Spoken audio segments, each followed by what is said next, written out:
Greetings, true believers, and welcome to episode 60 of the Pull List Podcast, a bi-weekly show about comics, pop culture, and faith. My name is Chris Poirier, and with me, as always, is the one, the only, as seen on DC Swamp Thing, Hector. You're never gonna grow old of that, are you? No. Are you? I was like, do people still remember that show at this point? Oh, it makes me sad, but I'm still like, we get Doom Patrol, and we're getting a Super Pets movie, but Swamp Thing's too much. Yep, too much. People can't handle it. Mm-mm. Oh well. You know what that means. Strap yourselves in and prepare yourselves, for we've got Comic Sign. Better put the word out. Get ready for the nerd out. Better put specs on. Better bring next song. On today's episode of The Pull List, we have yet another wonderful show for you. We're going to hit the latest news, what you need to know, a few things about all those lovely TV shows. See what we did there? We connected it all together. Our must-pull recommendations from the past 2 weeks, our favorite new number ones, and so much more. This is a professional podcast. This is the Pull List Podcast.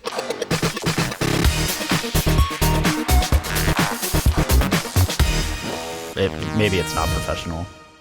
So yeah, we should talk about some news, and kind of like we said last episode, fall is just kind of fall in comics. They stack all that stuff going into spring and summer, so summer's usually event season for comics. The fall is also usually the end of shows and everything. Of course, we're still doing this COVID convention time, so a lot of shows got moved around and everything. New York City Comic Con is going on as we record, but even with that going into day 2, there's not a lot of news, but we do have a few things to talk about, and then we're just going to focus on some of the shows that have been dropping, because that's what fall does bring us, as TV comes back around in the cycle. And there's lots of really cool stuff going on in the small screen space. But on the top of news, for all of you that are interested, by the time that you hear this wonderful podcast, DC FanDome will be the coming weekend, so October 16th. So if you remember, DC's been doing these 100% online events, the FanDome. I don't know how they got to FanDome. It's not FanDome. I'm saying the word dome. And they have like these mini online cons and drop all their trailers and new work in comics print, comics digital, and their shows, movies, DCEU, all that good stuff. The next one is the 16th. So go ahead, mark your calendars. You can check out the link for some of the pre-stuff that they're starting to announce, but it looks like they're going to be announcing their full slate of small screen stuff that's coming up. They've been doing a lot of things with Webtoon for digital-based, weekly, web-based comic type stuff. They're getting into podcasting. They're like almost even literally bringing back like the old-timey radio dramas, and they're doing a Batman one in that style. Well, dude, did you see who the cast is for the Batman one? Freaking Jeffrey Wright as Batman. John Leguizamo, Rosario Dawson. And yeah, it's no joke. They're going all in. They're going all in, but that dude, so in just this month, Jeffrey Wright is the Watcher, the Batman, and Destiny in the Sandman stuff. Oh, so, well, they're just doing the thing. It's completely fine. He's doing all of the things. It's a lot. It's great, though. I mean, he's killing it. Yeah, so I haven't had a chance to really catch any of these events in real time, but I definitely absorb all of the content as they happen. So this is DC Fanboy Central up in here. So we'll definitely be bringing you some of that goodness as it happens on the 16th. So mark your calendars, listen to us, and then prepare yourself for all of the wonderful DC stuff that is going to come the following weekend. Well, also that weekend is LTN Con online. So when this is in your ear holes, potentially, you should still have time to like register or whatever for that if you want to check that out. There's going to be some good stuff. Are you doing any stuffs for that? I have no stuffs because of working on our Columbus Got Game stuff here in Columbus, Georgia has been a thing. Starting your own nonprofit and all that is lots of work, it turns out. Who knew? So yeah, but I've heard that you definitely have at least a breakout session. So if folks are looking for learning a little more about that cross of your faith and where comics and all that stuff lay out, because, believe it or not, that's what we're here for. We do mention that occasionally, every now and then. If that's what you're looking for, Love Thy NerdCon is coming up and you'll get that chance. So hop on it. You can register for free, or you can pay to get some swag and stuff too. But I have a session that's 20 pro tips to being Jesus at a Comic-Con. That's going to be fun. I think it's like Saturday at 4 Eastern. On the 16th. There you go. So 3 p.m. Central or whatever. But yeah, so all of the online cons happening all over the places. Yeah. So you can catch Hector as seen on DC Swamp Thing at LTN Con on that weekend as well. Let's look at it. Yeah, I do have Marvel news, and the Marvel folks, yeah, sorry not sorry, but it's not great. We mentioned, I think it was last episode or possibly the episode before, but the fact that Marvel was going to step out with another independent distributor they're sharing distribution with Diamond, but Penguin Random House stepped in to be kind of, DC had Lunar and everyone else when they went independent. Penguin Random House is Marvel's choice, and the first round of shipping occurred this week. And kind of ear to the ground and listening to a lot of my friends in the space and other retailers, it was a little rocky. Lots of pictures of completely destroyed boxes, some pretty banged up comics, and, shipping stuff is hard in general. I mean, it's fair to say that up front, and Diamond has always battled with this, but for the first day out, Penguin Random House, it sounds like damaged more than they delivered. And I don't think that's an oversell of it because of the number of pictures I've seen, and everything is, the cardboard boxes they chose are definitely subpar to what Diamond had spent many years getting to. And part of that is because cardboard's expensive when you get a lot of it to protect stuff. It weighs a lot, and weight is what based shipping on. So that's a thing. So a lot of folks ended up with no books to sell or really difficult position. I don't know how many of you experienced that or not, but Diamond still is shipping Marvel Comics, but it was at a different discount tier. So some retailers rolled the dice to pay more money to stay with Diamond, concerned what might happen. And the only thing that made it potentially worse was in every single box that Penguin Random House sent out, they also included a half page that was like printed on a color printer of a picture of their warehouse and their people packing the boxes with basically the text that said, "We care so much about your product." And they were in these boxes that were completely mutilated. That's some Dunder Mifflin-ish right there. Yeah, no, they were definitely trying to be the paper, whatever. That, you know what I'm saying. So, I mean, I guess A for effort, but some shops, unfortunately, were not super entertained by that. Some replacements had already started shipping yesterday, and clearly they got the message, because I saw pictures from some shops where they like literally bubble wrapped a box inside a box inside a box for the replacements. So I'm curious to see how that all settles down over the next couple weeks and everything, but it was an educational first day for Marvel's new distribution. So again, it's one of those, we can make fun of Diamond as much as we want, but technically they've got many decades kind of figuring this out, and the new folks gotta kind of have to figure it out on the fly, and that's kind of what's happening. So if you didn't get Marvel books this week and you weren't sure, well, that's probably why. Or you are very aware because your shop owner told you the same story that we just told you. So we'll be keeping an eye on it because it does impact the flow of comics and everything, and I don't have an article for it, but I know I've also heard kind of related to this that if you've noticed, like a bunch of stuff in general is hard to come by at the grocery store, etc., that logistics and everything has been a word in the news for like the last month. Yeah. Apparently there are rumors of paper shortages that will potentially impact books towards the end of this month and into November as well. Yeah, I saw an article yesterday that said there is not enough paper to print the comics for the rest of the year. So that's a thing too. There's a lot going on out there, but we'll try to stay on top of it and deliver you all that wonderful news so you know when your books are or are not going to show up.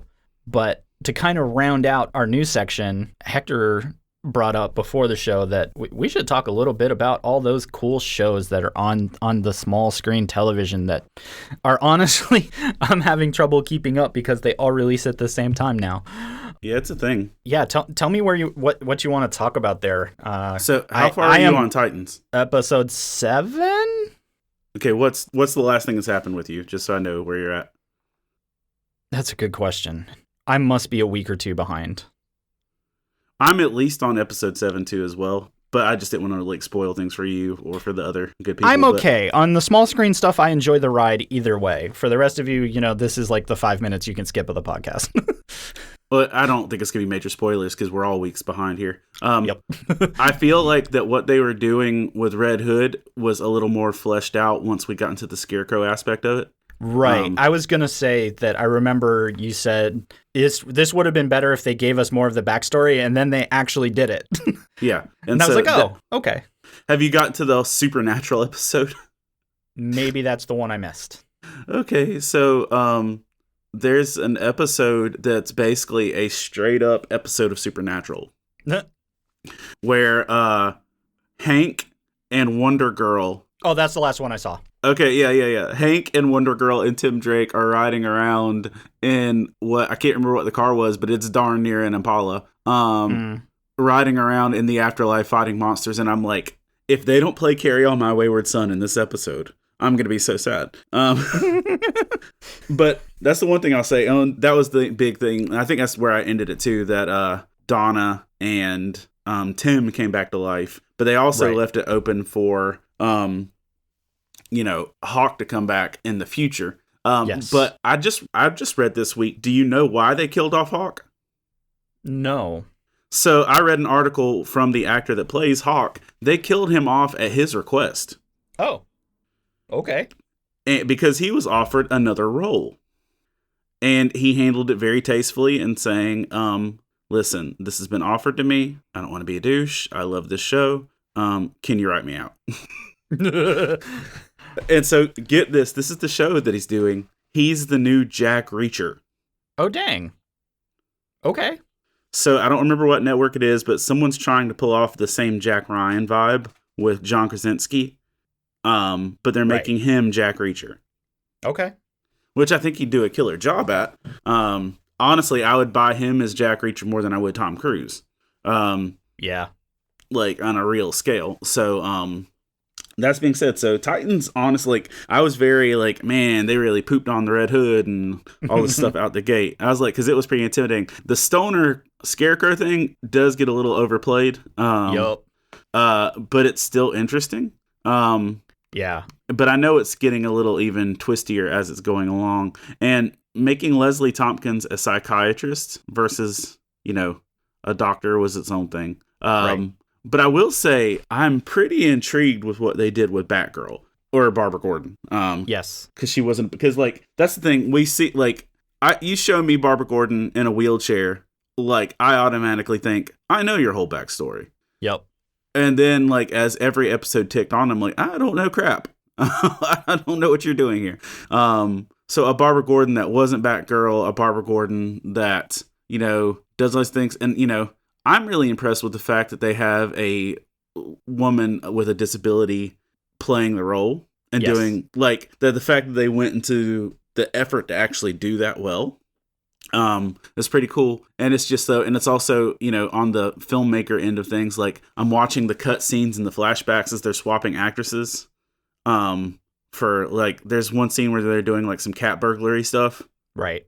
And like they're swapping stunt actresses or whatever else for the wide shots and everything. I'm like, okay, y'all are doing cool things. But what they've done with Barbara Gordon has been probably one of the most interesting turns for me in terms of like, y'all did a good job.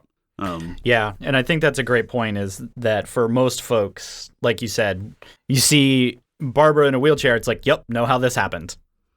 And then the show's like, do you? It was kind of also weird to see Dick go astray so like weirdly and easily over her, but it's just like, I'll say in this, like the Titans stuff, like the big season started off with a point that made me feel like, oh, they've run aground, they're tanking this thing, and then a few episodes in, I'm like, oh no, this is still pretty great. So that being said, Titans is kind of picked up. I'm still a few episodes behind, but probably not for long. October is usually like, when things start to slow down and I'm actually home and I start writing more and all this stuff, although it just felt like a long October for about a year. But that being said, I haven't started Doom Patrol. Have you done? Are you up on Doom Patrol? It's so good. I haven't seen this week's because it would have just dropped. But it is, they continue going deeper and deeper and deeper into... Doom Patrol has always been the completely wacko, off-the-wall, gonzo, broken team of broken people that are trying to do good things, but also figure out their brokenness. And Doom Patrol just leans into the deep cut in season 3. Like, not even a little, like a lot. So they started at a place that I think they felt a lot of people would be familiar with the Morrison run and everything. Now they're going back into stuff that's in the 60s and 70s. Super early Doom Patrol and super obscure that you're going to find yourself sitting there Googling every single character. And that's okay, because you're going to have to. And they also introduce a couple people that, from what I've heard, are getting their own show out of all this potentially on the other side. And I won't get into that because they introduce you to them fairly early in the season. And it's still a moment, but it's another one of those, this is a thing? This was in comics? Yeah, it was all in comics. Well, and for me, like Michelle Gomez being in it was a selling point. Like, if I hadn't already been watching Doom Patrol, her inclusion would have been like, okay, now I'm watching this. How is she? Let's see. Which character?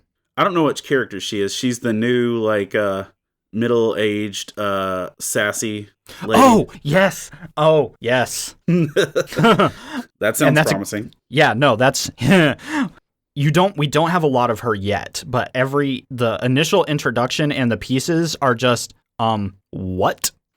And she is a bit of a time traveler and shapeshifter. I saw the shapeshift thing. There's a lot there, and to be honest, I think I missed a potential shift at one place. So watch critically, because I'm pretty sure something happened and we were supposed to be aware, but they did it so subtly you may miss it. So she was, remember me talking about Missy on Doctor Who, those comics a while back? Yes. That's her. Okay. Yep, it makes a lot of sense. Because she is the sassy, evil Mary Poppins of the Doctor Who world. Well, basically same by the sounds of it so far. Well, that's what I'm getting, and so I was like, oh, this is straight up Missy. So if you enjoy her in the Doom Patrol thing, you should definitely check out Doctor Who's season 9 through 10, maybe 9, 10, 11, wherever Capaldi jumps in, 8, 9, 10, yeah. So yeah, no, Doom Patrol is still wonderfully strange in all of the right ways. So what if you aren't all in on the table on What If, are you? I have not seen the final episode, and I'm probably one of the people that are in the camp of I'm waiting for the point to arrive, and from what I've heard, the final episode does that for most people. Yeah. The final episode brings it all in, but just before that, what have been the episodes you actually enjoyed? I mean, I really liked the Captain Carter. Right. From seeing the animation style and everything, I didn't dislike. Okay, maybe that's the better thing, is I don't think the zombie episode did anything for me. No. The other ones, I at least understood what the attempt was being made and what part of the sliver of things we were seeing. None of them made me go wow yet, except possibly the one just before the final.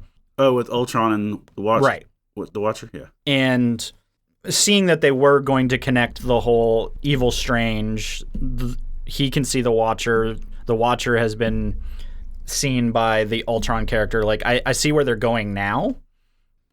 So I think this is one I have to see how the plane lands to know for sure how I feel about it. But I feel like the zombie episode, they missed their opportunities. I feel like the zombie episode was literally just something to give us. Just because zombies sell or whatever. Do they though? I think honestly, dude, it was just another Funko Pop sale was the reasoning behind it. But beyond that, personally, the T'Challa Star-Lord was one of my favorites, still is. Yeah.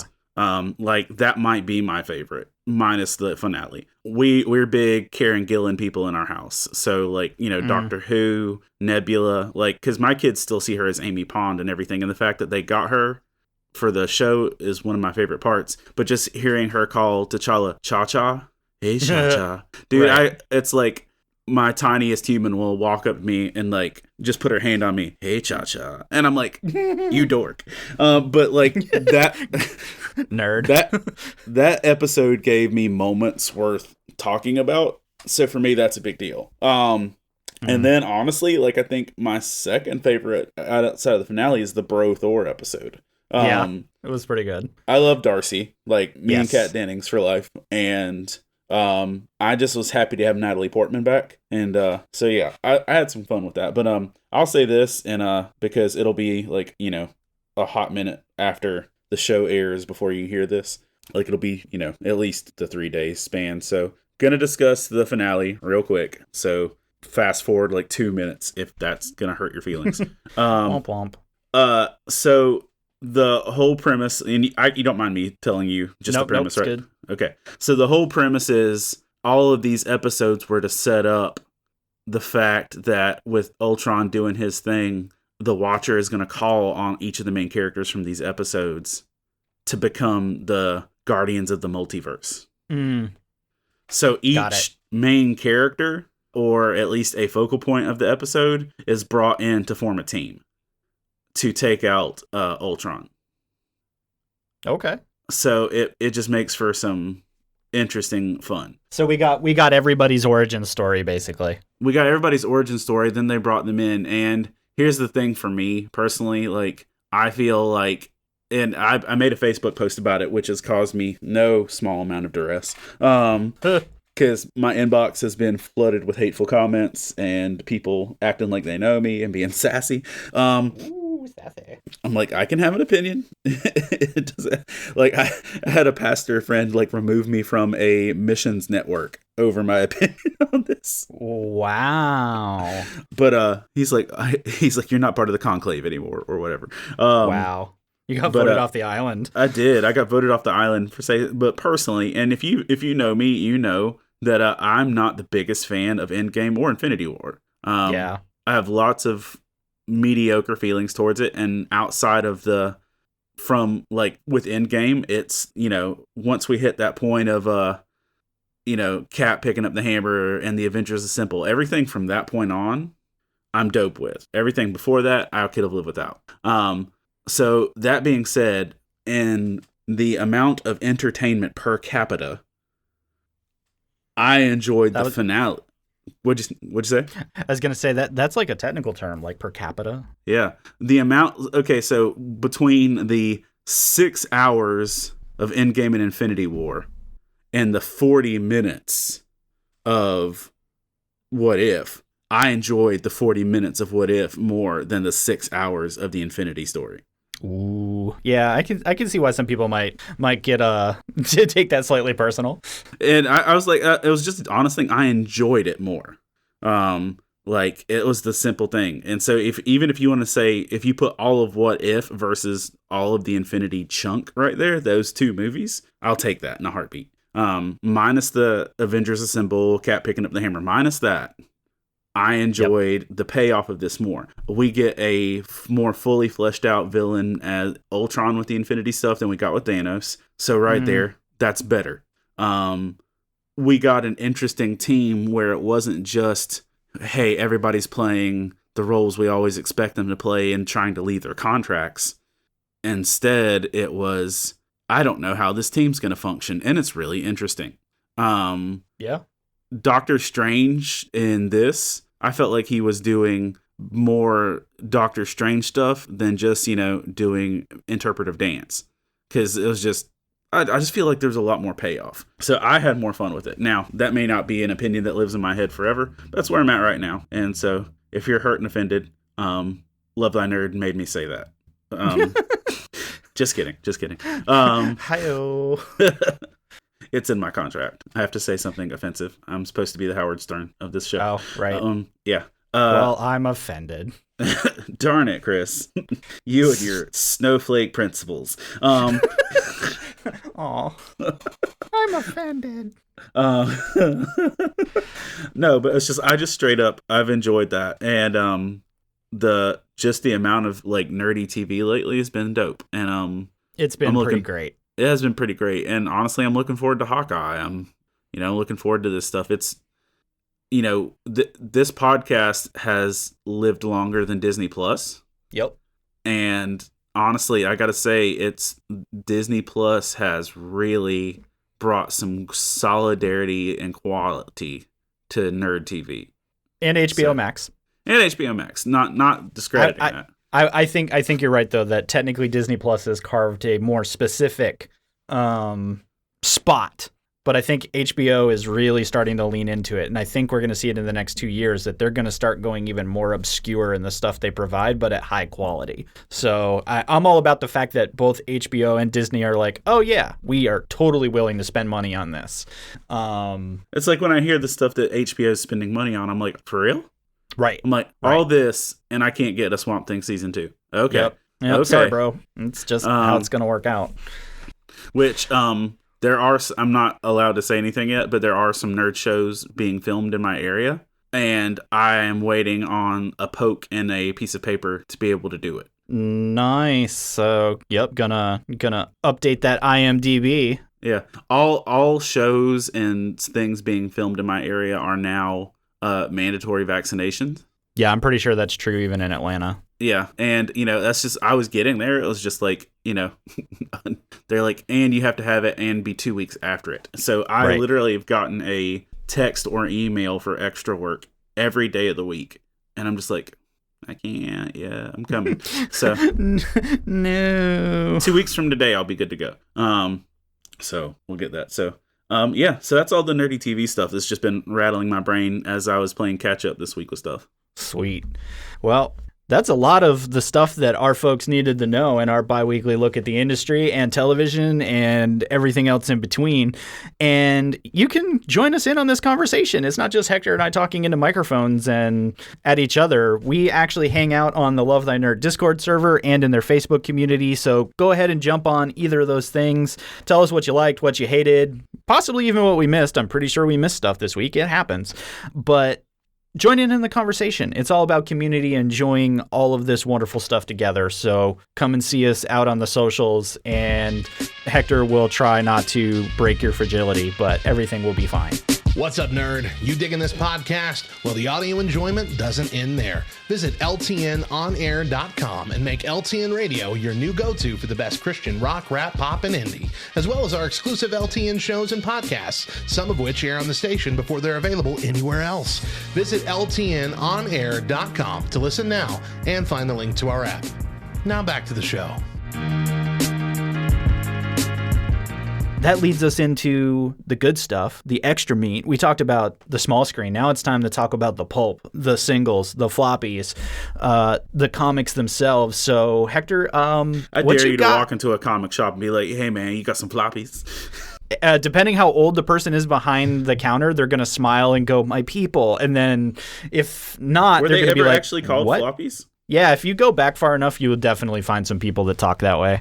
Wow. I didn't realize that. Okay, cool. It's a thing. All right, so I'm gonna. So tell us what's in the long box, yo. So I'm gonna jump into like rabbit trail real quick, but just to do this, it's not a rabbit trail when the world is my microphone. Hi-yo. It's not t-shirt worthy, but it's pretty good. Yeah. So I back in May started listening to the Sandman audio volume 1. Mm-hmm. And it was magnificent.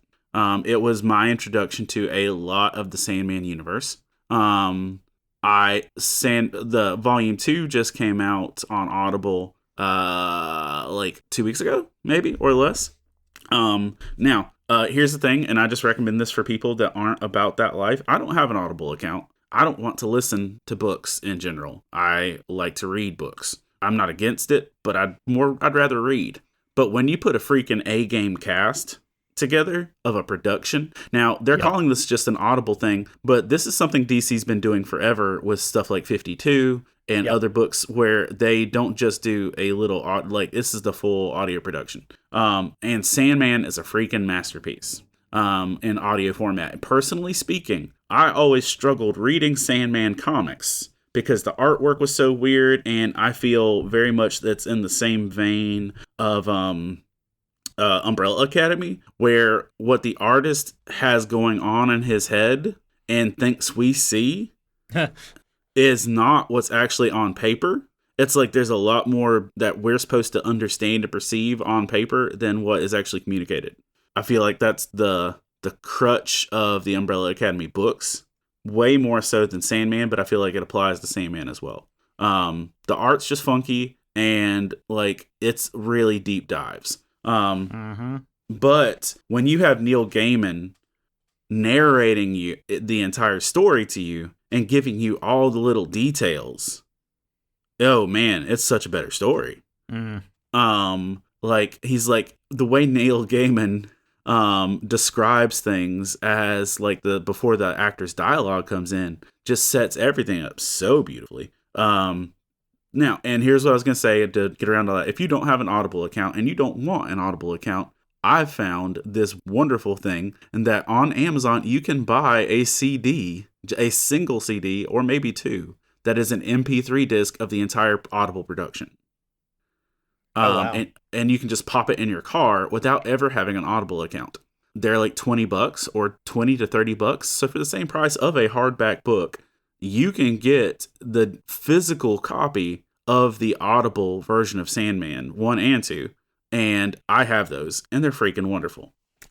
So if you still have a CD player in your car, it should play MP3s, and you can just pop a disc in there.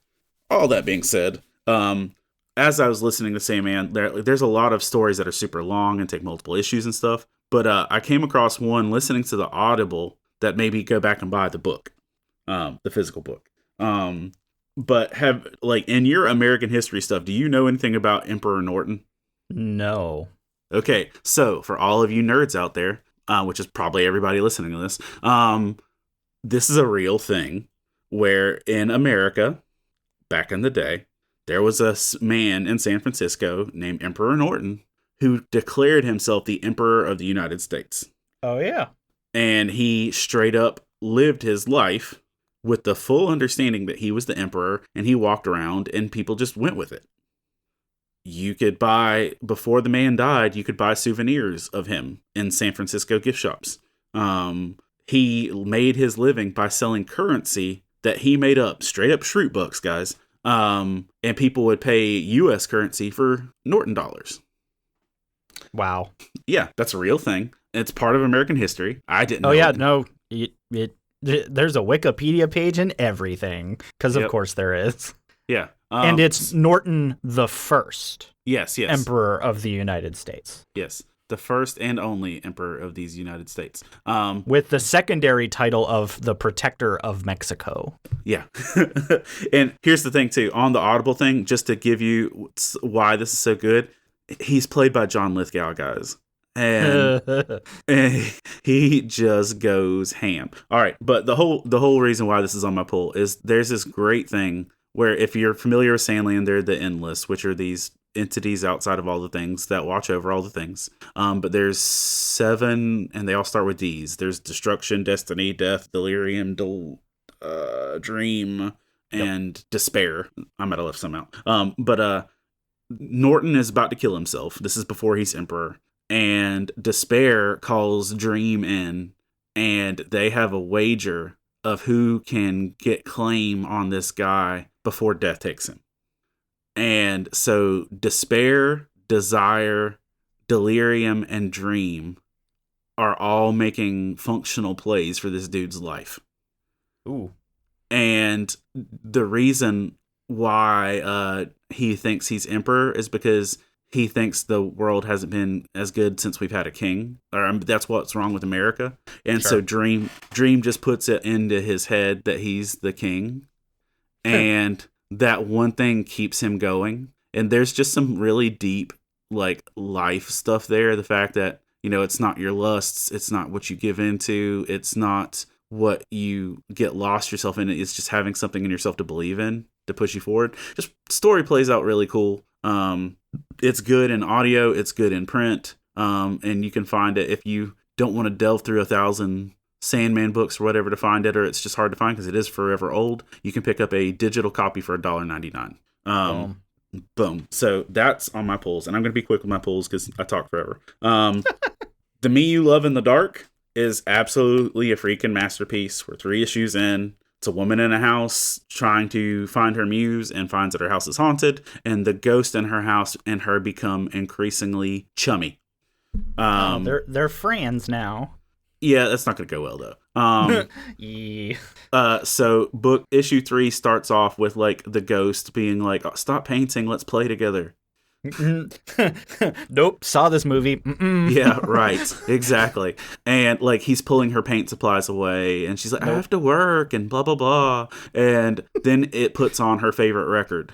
And she's like, "Fine, I'll." And then like it shows a dance scene between the two of them, and it's again the visuals of this book are worth every penny. If you don't even read if you don't even read the words, it's worth it just to flip through the pages.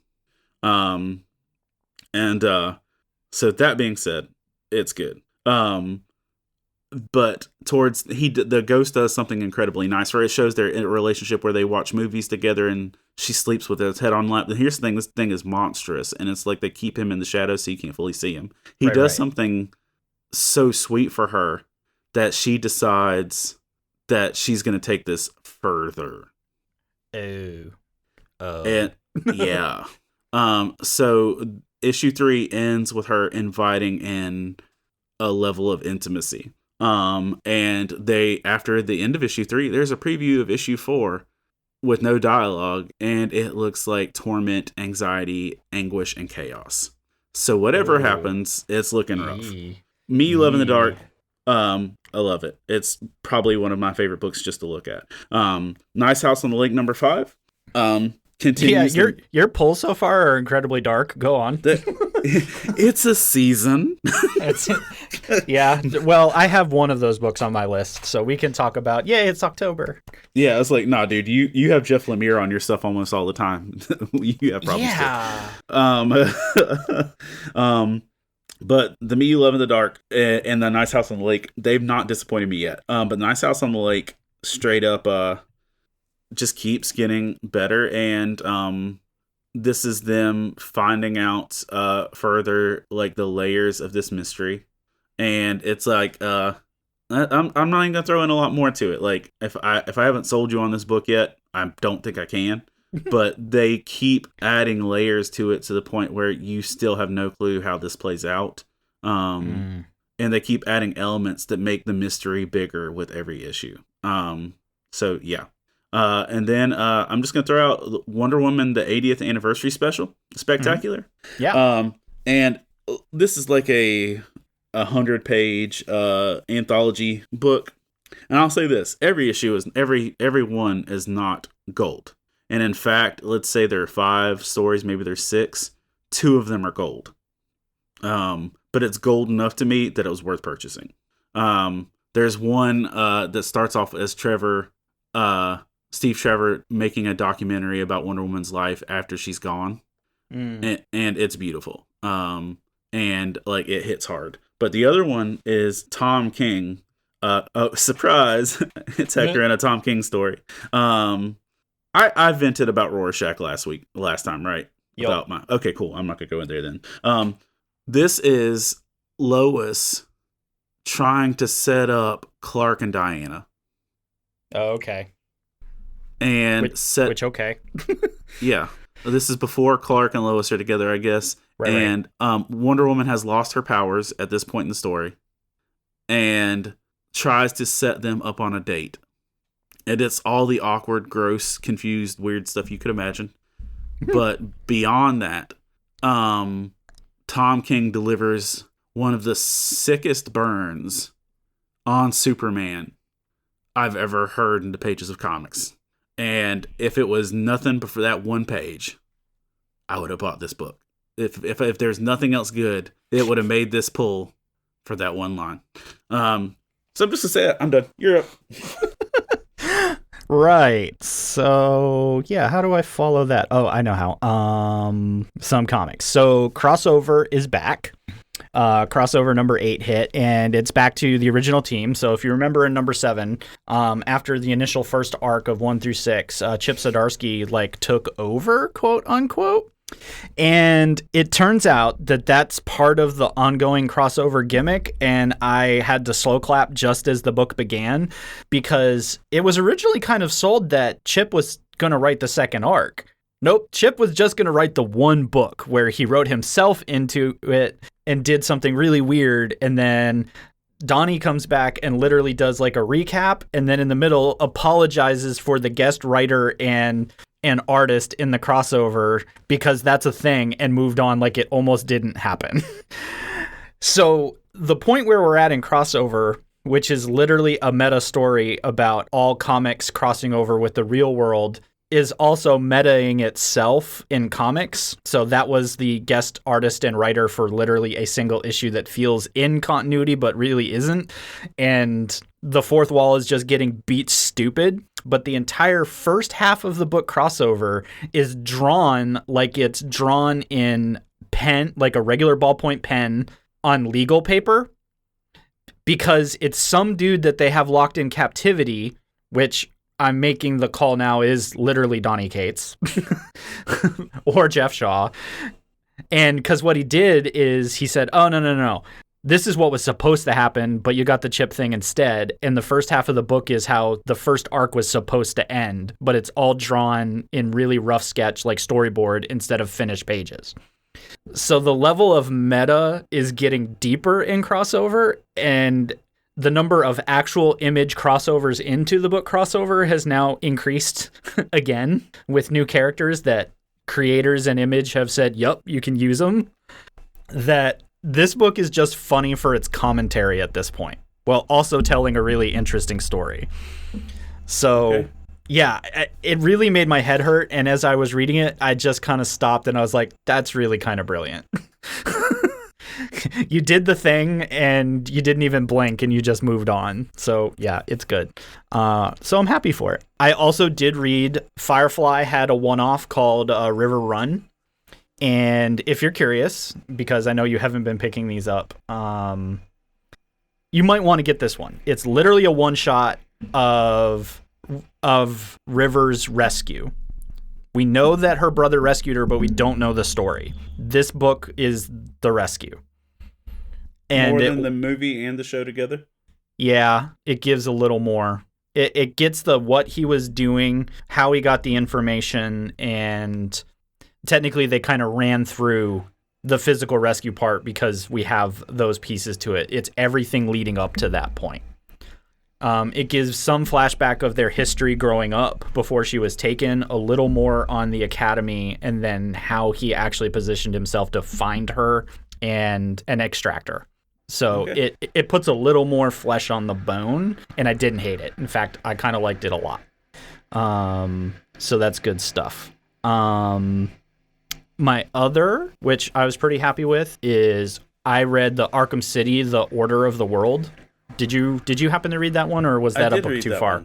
I did. So, talking about October and dark stories and everything, and trust us, fam, DC and Marvel are going to throw a billion spoopy stories at us in the next couple of weeks, but DC's got like a billion. There's Task Force Z, where they got zombies. There's a Versus Vampires book coming. There's this book. There is DC horror stories that they're running a bunch of. Are you afraid of the dark side? Yeah, there's just all these books, but this one felt like Seven. You remember the movie Seven? Yeah. That this is the Gotham. That's a good comparison. I feel like it is, because you're like, wow, this book's really dark. The art's kind of off-putting. I think it's off-putting on purpose. I think this entire book is designed to make you feel uncomfortable, and they succeeded. But it's a psychiatrist that is walking through all of the crazy people of Arkham, which had gone through an event. Lots of people died, and there's lots of folks. I'm still sad we're on that. I'm like, when is that payoff? My gosh. It's not. So they tied it together, but she is walking through the capture of all the different escaped denizens of Arkham and kind of their backstories. So like Ratcatcher is like super dark. The Mad Hatter is super dark. So it gave me the October feels I was looking for. And it's a lot creepier than I expected that it could be. So if you're looking for like that really kind of spooky thriller, like I said, it's got 7 vibes. And I think it does on purpose because there's details definitely in the art and the story that I think were designed to pick up, but they're not beating us over the head with. And they're just showing us the darker side of some of these villains that we already know about. Like reminding people how messed up Pig is unsettling and will always be unsettling. But Ratcatcher caught me really surprised at how dark they were able to make that character as well. And I'm just like, yep, okay, got it, good. Yep, I'm not a fan of when companies do Halloween books just to do Halloween books. Agreed. When you do a good scary story, I'm down. And this is a great place to put that tack in it that the Dark Side book is like their standard Halloween anthology. And I always get it, and I always hate it. It's the worst. Yeah. Here's the worst book I bought this week. Yep. And so that's why I wanted to say this is if you're looking for that spooky book, there it is. Or look at any of my emo pulls for the last 6 months. Yeah, for sure. Broody boy. And then finally, Amazing Spider-Man number 74, also known as Legacy number 875, is the end of Nick Spencer's run on Amazing Spider-Man and pulls together the Kindred thing, which Hector got me into, and then I stuck with just to see how the whole thing played out. And it plays out all the issues to finish it out. I just haven't read them yet. I think it played out pretty well, all things considered. It was Mephisto. Spoilers, no more probably. It was Mephisto. And playing back to the whole him and Doctor Strange game that started in the desert in Vegas and all of that. So, okay, slow clap, great. I feel like it ended up in a decent place. It explained some of the crazy things that occurred. And then it transitions into a completely new run in Amazing 75. And you're just going to have to read it to find out. All of you fans of Ben Reilly, congrats. You're about to get more Ben Reilly than you know what to do with or shake a stick at. So congrats. For folks that aren't in love with that, well, maybe this is the jumping off point for you officially. So yeah, it is what it is. So yeah, I think all of our polls were kind of tight and fancy this week. And so let's close out this bad boy with that numero uno of choice. So what you got? You go ahead. Oh, okay. Well, I'm going to finish on my spooky run. So I saw tons and tons and tons and tons of advertising for this book out from AWA, which has been a pretty up and coming independent. They've been doing lots of kind of neat little books. So I don't expect this to be a long run because they usually do kind of set arcs and everything.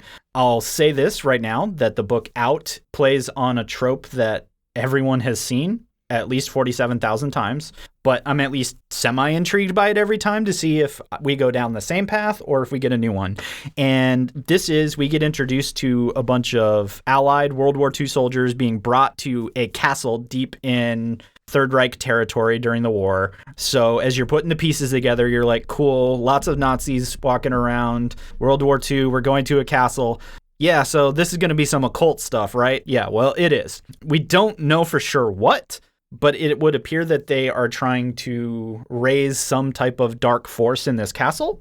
And they've been using it as a prison as well because reasons. And the prisoners don't know what they're doing there until really large vampiric type things come out at the end of the first episode and start eating all of the people. It's October, and I guess the Nazis in World War II trying to figure out occult stuff is still a thing. Or there's going to be something new here. So I at least want to hang out long enough to find out if... I mean, I'm a fan of Hellboy, so I'm going to at least sit here and go, are you going to give me something new and interesting and cool, or is this literally the story we've seen 47,000 times? You will have to come to your own determination on that, but the art's kind of neat. The discussions back and forth are kind of cool in the beginning, and I'm just curious to see how the monsters basically break bad in this and see how it all plays out. It'll probably only take me issue 2 to find out whether I'm sticking or not. So yeah, there it is. And I think this is me also saying that I'm just going to try to find spoopy stuff for October. So maybe next episode is we got to find our favorite spoopy book so far. Maybe. I would have put the Arkham book as my number one. like in that terms, I just for the sake of number ones, I also did pick up Deathstroke Inc. number 1. It was okay. It was not what I expected at all, and I don't know that I'll pick it up anymore. Okay. It's Deathstroke and Canary working for an organization to bring in bad guys. They're fighting Hive. There's bees and honey. Bees. And Deathstroke gets to play with some of Batman's equipment that I guess got bought when he went broke by this company. So you see Deathstroke riding in on a Batmobile with a Gatling gun. But then you also see people covered in honey. So it's its own thing. But the book ends with basically like, why are you doing this? Is the conversation they're having. And it's that, why are we here? Yeah, it's like, well, Deathstroke as he chews and looks into the sunset. I've always strode that line between hero and villain. And someone offered me a chance to become a good guy. I thought I'd see where it takes me. That's it. Okay. And so Black Canaries, and I'm a good guy. And then you find at the last page is the organization that running it. Yes, we can take down evil and use the good guys to do it. Ha ha ha. But we're really evil. So but we are secretly evil. Is the vibe I got. It doesn't say that specifically, but that's super the vibe. So that's it. It was fun. I would read it if I didn't have to pay for it. But I'm not going to pay for it again until they make me. So that's it. It was a number 1. If you like Deathstroke, Canary, or Honey, this is your issue. It's a jar of bees. Basically. That's it. Just a jar of bees. If you put a Deathstroke action figure and a Black Canary action figure in a jar of honey and shake it up, it's about the same consistency as this issue. Go ahead. That's colorful. Yeah, so on that note, I guess that's going to do it for us here at the Pull List Podcast.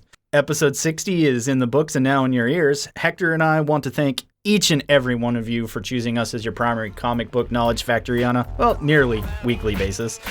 So don't leave us hanging. Rate and review the show on your favorite podcasting app of choice. We're on the iTunes, Spotify, Stitcher Radio, and so many more. Podcasts can be found a lot of places. You'll probably find us there. If not, tell us, and we'll be there. That's how we roll. But thanks for listening, and remember, kids, read more comics. 7 continents is a game of risk.